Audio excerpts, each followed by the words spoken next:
Olá meus amigos, olá minhas amigas, tudo bem com vocês? Hoje a gente vai entrar no primeiro ente federativo previsto aí no artigo 18 da Constituição.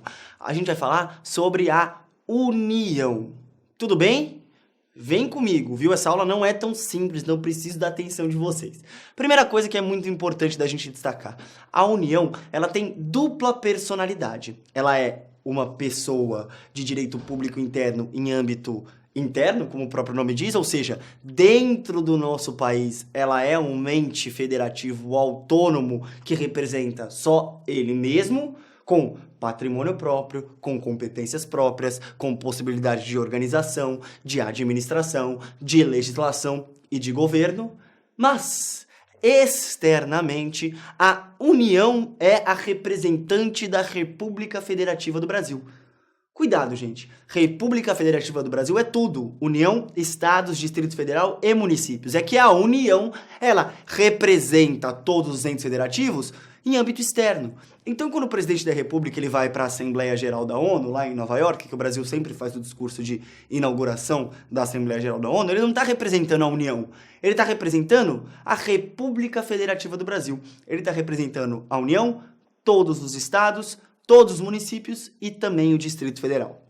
Então é importante aí essa diferenciação de vieses, essa dupla personalidade que existe em se tratando da União deste nosso ente federativo.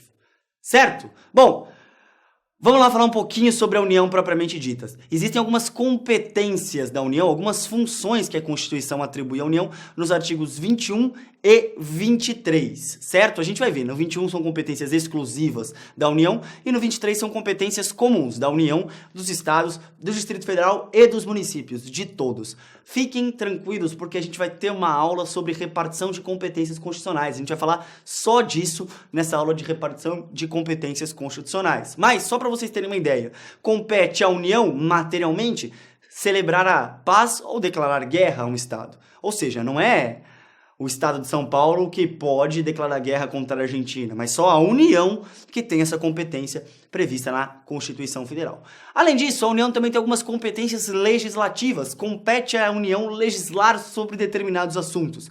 As competências que são privativas da União, elas estão previstas no artigo 22, ao passo que as competências são concorrentes da União, dos Estados e do Distrito Federal estão no artigo 24 da Constituição. Como eu disse, não se preocupem, a gente vai ter uma aula que vai falar só disso, mas só para vocês terem uma noção, por exemplo, compete à União legislar sobre desapropriação e não aos demais entes federativos. Lembra que eu conversei com vocês já?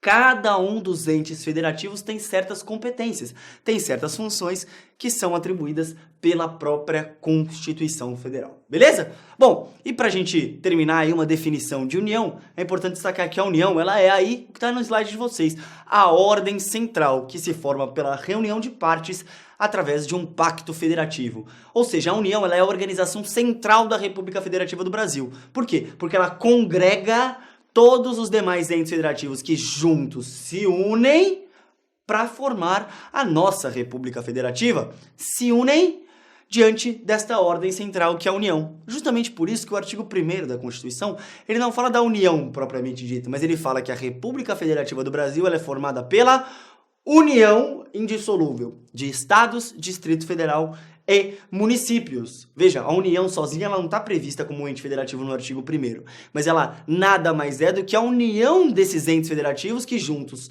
se combinam para formar a República Federativa do Brasil. A União como ente federativo só aparece no artigo 18 da Constituição. Para a gente terminar, vamos falar sobre os territórios federais.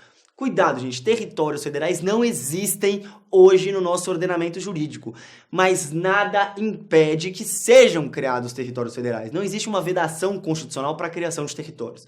Até 88, com a promulgação da Constituição Federal de 88, foram extintos 3 territórios federais: Amapá, Roraima e Fernando de Noronha. Fernando de Noronha foi incorporado ao estado de Pernambuco, Amapá e Roraima se tornaram estados autônomos. Vejam, desde então não foram criados novos territórios, mas é plenamente possível que sejam criados. E por que a gente está falando de territórios quando a gente está falando de união? Porque os territórios não são entes federativos. Por quê? Porque eles não têm autonomia. Lembra que para ser ente federativo precisa ter autonomia? De tal modo que, se for criado um território federal, o governador, o representante, quem governará esse território federal não será uma pessoa eleita pelo povo desse território, mas sim alguém indicado pela União. De tal modo que a gente não pode falar que o território é um ente federativo, porque ele não tem aquela autonomia de governo. Quem escolhe o seu governante é a União. Por isso também que a gente fala de territórios federais na nossa aula de União. Espero que vocês tenham entendido tudo. E é isso aí. Na próxima aula a gente vem e fala de estados. Certo, pessoal? Grande beijo a todos. Juntos rumo à tão sonhada aprovação. Tchau!